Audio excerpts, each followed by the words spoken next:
Olá pessoal, meu nome é Vanessa, sou coordenadora jurídica do CIMED MG. Estou hoje aqui acompanhada do Dr. Marconi, o nosso diretor jurídico, e do Dr. Zé Costa, o nosso assessor jurídico da área empresarial, para a gente bater um papo hoje sobre um tema extremamente importante para a classe, que é a terceirização do trabalho médico. Então eu gostaria de começar, Dr. Marconi, com você, para a gente poder falar um pouquinho do que é essa terceirização representa para a categoria, como que a categoria tem enxergado esse processo de terceirização. Sim, a terceirização do trabalho médico, através de empresas médicas, tem se tornado bastante comum, tem se tornado a regra, né? Tanto em Minas Gerais como em outros estados, na capital, no interior.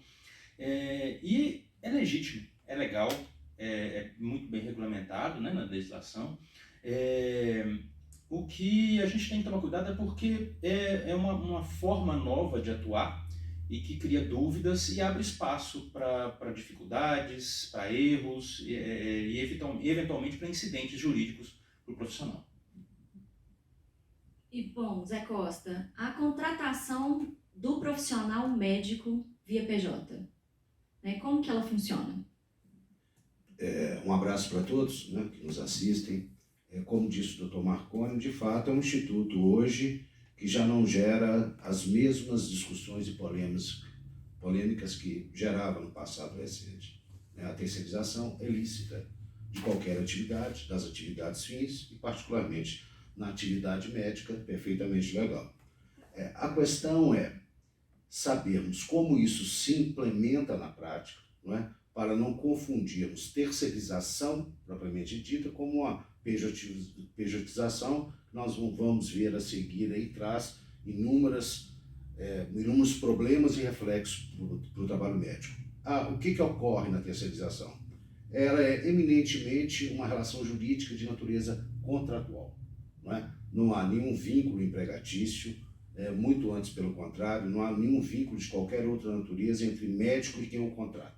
A relação que se estabelece é uma relação, digamos, horizontal, na medida em que, pelo menos em tese, deveria ser, as partes têm deveres, obrigações e direitos recíprocos num contrato que, pelo menos, repito, em tese, deve ser equilibrado, não é? Garantindo para ambas as partes condições razoáveis para que aquele trabalho, aquela atividade efetivamente se dê de forma equilibrada. Bom, você usou um termo aí que é a pejotização. Esse termo assusta, doutor Marconi, a classe? Como que vocês veem esse termo aí da pejotização para o médico? Sim, porque ele traz uma carga pejorativa, né? Uma carga negativa no termo.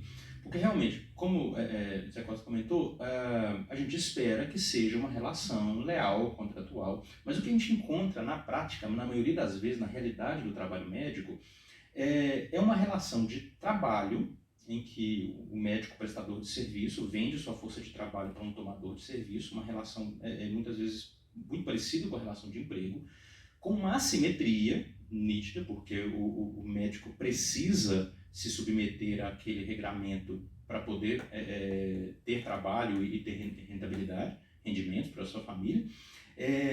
Então, existe toda essa assimetria, que é o que caracteriza o vínculo de emprego, sem a proteção da legislação, né? Fica dependendo de uma relação contratual e que nem sempre os dois lados vão sentar na mesa com o mesmo poderio econômico e político.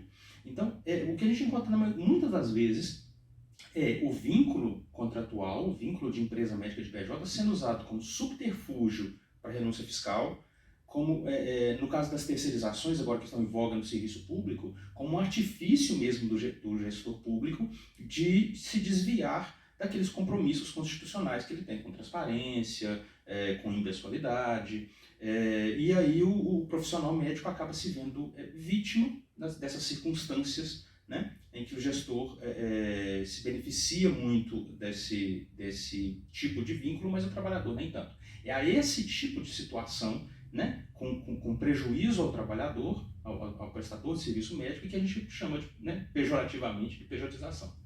Bom, e os custos disso para vocês? Como que ficam os custos de uma pejotização para o médico? Excelente, mais um aspecto. Porque abrir uma empresa, né, o José Costa pode explicar isso melhor, mas abrir uma empresa, manter uma empresa não é barato. Você tem custos para montar a empresa, você tem custos para manter, custos com contador, custos, responsabilidades tributárias, custos administrativos, muitas vezes você vai ter que ter um funcionário, responsabilidades trabalhistas, assessoria jurídica. E o que a gente insiste é que esse custo ele vai para o profissional médico que abre a empresa médica. Então, muitas das vezes você tem aquele mesmo serviço de plantão naquela mesma instituição, frequentemente no mesmo valor, os valores muito próximos, mas transferindo todo esse custo para o trabalhador. Então, na prática, o que acontece no processo de terceirização, de pejotização, é uma desvalorização dessa remuneração do trabalho. Agora, o ideal, né, Zé Costa, é que fosse uma opção, né? Sim, veja, eu acho que o exercício que o profissional da medicina deve fazer, Vanessa, Dr. Marconi, é basicamente o seguinte: num lapso de 12 meses, o que eu terei de encargos, ou na terminologia contábil, de custo fixo para administrar, gerenciar e dar funcionamento à minha pessoa jurídica. Né? Porque muitas vezes você vê o valor, digamos, como você citou, né, do plantão, o valor X, ele aparentemente, né, numa avaliação muito imediata, ele é mais elevado, o valor é superior àquele que eu teria sobre outras formas de vinculação. Ocorre que eu tenho custos permanentes que, ao final de determinado período, né, vão onerar esse honorário bruto que eu recebo. Então, essa conta tem que ser feita no bico do lápis. Como ele disse, a assessoria contábil e a assessoria jurídica não podem ser negligenciadas para quem vai optar pelo trabalho a partir da terceirização, né, da constituição de uma pessoa jurídica, porque este custo lá na frente vai pesar no honorário. E muitas vezes você pode ficar no prejuízo sem saber, né? Se não calcular bem isso aí, pode ser mais um entrave, mais um problema, mais um aspecto negativo dessa opção. Bom, então o Dr. Marconi falou bastante, né, e você complementou a questão dos aspectos negativos para o médico, né? Existe alguma vantagem diante dessa nova forma de contratação, né, da pessoa física, e também, assim, quais os outros riscos também que são atribuídos, não só essa questão do custo financeiro, o risco jurídico mesmo dessa relação, né, e se existe alguma vantagem nisso, seja para o médico ou também para o empregador, o que traz essa nova forma de contratação? Eu acho válido, até para ficar claro, né, para o público que nos assiste. Quando eu avalio vantagens e desvantagens, é bom entender e voltar, né, naquela distinção dos conceitos. Terceirização lícita, bacana, toda certinha, e a pejotização com esse caráter pejorativo que nós estamos empregando exatamente para estabelecer essa distinção. A terceirização, eu constituo uma pessoa jurídica de forma regular, planejada, com planejamento tributário, fiscal, contábil, jurídico, etc. Vou trabalhar não para um único tomador de serviço, vou trabalhar para vários tomadores de serviço, não é? Sem configurar aqueles requisitos que estabelecem a relação de emprego que estão lá na CLT, não é? Dentre eles, a não exclusividade, não é? A questão da ausência de subordinação e etc.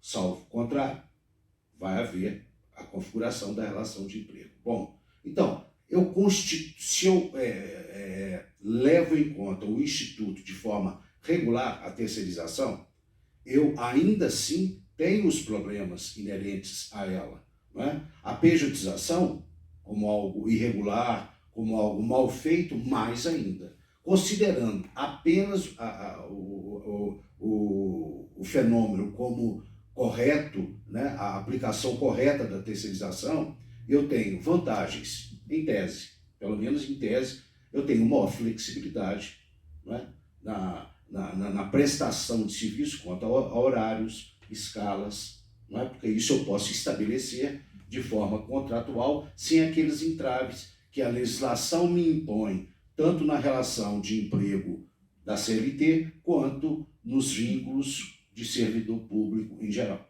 Então, essa flexibilidade ela é notória, né? Ela é inquestionável. Agora, desvantagens, e partindo do pressuposto que eu estou fazendo uma terceirização lícita, né? Desvantagens, muitas vezes eu não me atento às condições estabelecidas nos contratos. E aí é que é o problema. Nós muitas vezes nos perdemos em grandes conceitos e preocupações maiores e esquecemos do básico. Um contrato bem elaborado, com objeto definido. Muitas vezes eu vejo, recebemos todos aqui na assessoria jurídica do sindicato, contratos sem objeto, sem saber qual a especialidade do médico, qual o horário que ele vai trabalhar, local de trabalho, condições de pagamento, tipo, só te pago quando receber lá da prefeitura tal, do órgão tal, quer dizer, não é? O contratante condiciona o pagamento ao prestador a algo que ele vai receber de um terceiro. Não é? Transferindo o ônus. Transferindo o ônus, aliás, deixando o ônus no colo do médico da médica, não é? Que vai receber quando Deus quiser, quando aquele lá, né, contratante de origem se dignar a fazer a quitação da fatura respectiva. Outro problema seríssimo, as responsabilidades. Muitas vezes, né, uma das grandes desvantagens é que o contrato, diferentemente de outros vínculos, onera sobremaneira o médico, imputa responsabilidades absolutamente inaceitáveis. E o médico, desavisado, muitas vezes, é natural, não é especialidade dele, né? Falta esse suporte jurídico, ele assina um contrato assumindo N responsabilidades. Então, são vários aspectos que se tornam desvantagens, mas muito na medida em que falta atenção, o cuidado em se estabelecer um contrato verdadeiramente adequado para o médico. Tem uma desvantagem também que o nosso departamento previdenciário também já trouxe, né, doutor Marconi, que é a questão da aposentadoria especial. Sim, verdade. Então você perde, nesse período em que você está prestando serviço enquanto PJ, né, enquanto pessoa jurídica, você perde o direito, né, de pleitear a aposentadoria especial, né? E isso é uma das coisas que a gente pode ter ganhos e perdas, né? E aí, como o doutor Zé Costa gosta muito de falar com a gente, a gestão do risco, né, que você vai ter que fazer. Nós, né, no âmbito do direito, você como nossa coordenadora e colega, nós sabemos muito bem, né, que a vida é gerenciar risco, mais ainda no universo das relações jurídicas, né? Então, acho que essa conversa e as que irão sucedê-la e os debates, os seminários sempre estarão, né, voltados a orientar o colega da medicina no sentido de ele ter essa preocupação, né, de avaliar vantagens, desvantagens, né, consultar o especialista, porque isso é fundamental. E aí, diante disso, né, doutor Marconi, como que o SINMED, né, MG, atua com os médicos? O médico que é prestador de serviço via pessoa jurídica, ele pode se filiar ao sindicato? Não só pode, como deve. Deve se filiar. Primeiro porque atrás de toda empresa médica tem um médico e tem trabalho médico.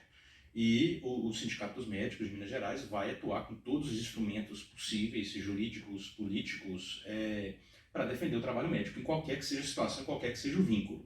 E, em especial, quanto mais precário o vínculo, mais importante essa mobilização, essa organização coletiva para proteger aquele trabalhador precarizado de mais prejuízos ainda, né? Então, exatamente porque esse trabalho, através da pessoa jurídica, através da terceirização, ele é mais suscetível à lesão, né, do trabalhador, mais importante ainda estar afiliado ao sindicato, participar dos nossos eventos, né, consultar nosso serviço jurídico, contar com o serviço do sindicato. Interessante a gente perceber, né, que a fala do senhor, atrás de toda empresa tem um médico atuando, né? Então a gente ainda tem uma outra abrangência que merece um outro tempo, que é da defesa profissional, né, do médico, né? Que o médico mesmo, enquanto pessoa jurídica, ele também pode ter alguns riscos com relação à defesa profissional dele no ato médico, né? Muito importante a gente também ter essa visão, sabendo que aqui no CIMED MG ele também tem essa cobertura dele enquanto pessoa física, mesmo prestando o serviço via pessoa jurídica. Sim, sim. Então, o profissional médico, quando ele se filia ao sindicato, quando ele participa aqui conosco, não é a PJ do médico, é o médico. Então, ele vai contar com apoio, com assessoria, né, com essa orientação que você destacou para a atuação da sua empresa, da sua pessoa jurídica, mas com todo o nosso portfólio, com todo o nosso arcabouço para aquele profissional médico. Então, na defesa profissional, geralmente quem é processado não é o CNPJ, é o CPF, né? É o CRM que responde. Então, nós temos o serviço de defesa profissional aqui para o médico, independente do vínculo que ele atue, e todas as outras questões jurídicas do nosso departamento que estão envolvidas com o dia a dia do médico. Então, inclusive, direito consumerista, né, para quando o médico vai gozar suas merecidas férias, na área civil, o previdenciário, como você falou, porque, né, tem diferenças, então nós temos que falar de planejamento previdenciário, nós temos que falar de planejamento tributário, nós temos assessoria jurídica nessa área, próprio serviço contábil, o médico encontra no nosso portfólio, além propriamente do serviço especializado, que é o caso do escritório do Zé Costa, nessa parte empresarial, da constituição da empresa, da constituição, na elaboração dos contratos, né? Então, o médico ele conta com essa proteção, com essa defesa do seu trabalho, né, por causa da situação de precarização, e conta também com todo um portfólio de serviços para a sua prática cotidiana, para a sua atuação profissional cotidiana. Então, para a gente poder, né, fazer um fechamento desse tema que não se esgota, né, nesse nosso bate-papo aqui, gostaria que vocês fizessem algumas palavras finais para a gente poder encerrar neste momento, né, esse início de esclarecimento, porque é um assunto que a gente ainda vai se debruçar nele, né, bastante e, né, sempre pensando na proteção do médico, né, enquanto mesmo prestando serviço via pessoa jurídica. Eu passar na frente do Zé Costa, Você tem a preferência? Não, eu não estou mais velho, assim, não. Mas a mensagem que eu gostaria de deixar para os médicos, para os profissionais, para os colegas, é que a atuação como empresa médica, como pessoa jurídica, é legal, é legítima, tem vantagens em determinadas situações, em função da sua flexibilidade, da facilidade de tratar determinados termos, mas o cuidado que nós temos que ter é que esse dispositivo não seja usado como subterfúgio para desvalorizar o trabalho do médico, para precarizar as condições de trabalho. Acho que essa tem que ser a mensagem importante, e toda vez que essa situação estiver se apresentando, deve ser trazido ao sindicato para que a gente possa, pela entidade, coletivamente, atuar e prevenir essas precarizações. A prevenção é sempre importante, né, Zé Costa? O trabalho preventivo do jurídico. Então, as suas últimas palavras aí. Com certeza, Vanessa. Bom, primeiro, mais uma vez, agradecer a oportunidade de estar aqui, né, com vocês. Nós é que temos o privilégio da sua participação. É um prazer estar aqui mais uma vez. E eu diria o seguinte, o que eu sempre coloco: não existe dúvida menor, dúvida irrelevante. Eu acho que toda dúvida deve ser sanada. Então, médico, fica à vontade, essa casa é sua. É só bater na porta, agendar o atendimento. Você terá esse atendimento, na medida do possível, o mais célere possível, para estarmos conversando, debatendo, dirimindo as dúvidas e oportunizando a todos que trilhem caminhos os menos tormentosos possíveis. É o que a gente pode sugerir. Bom, gente, então agradeço a todos, né, por estar conosco nesse momento, assistindo a esses esclarecimentos e colocando toda a assessoria jurídica do CIMED-MG a favor e a serviço dos médicos de Minas Gerais. Obrigada. Um abraço.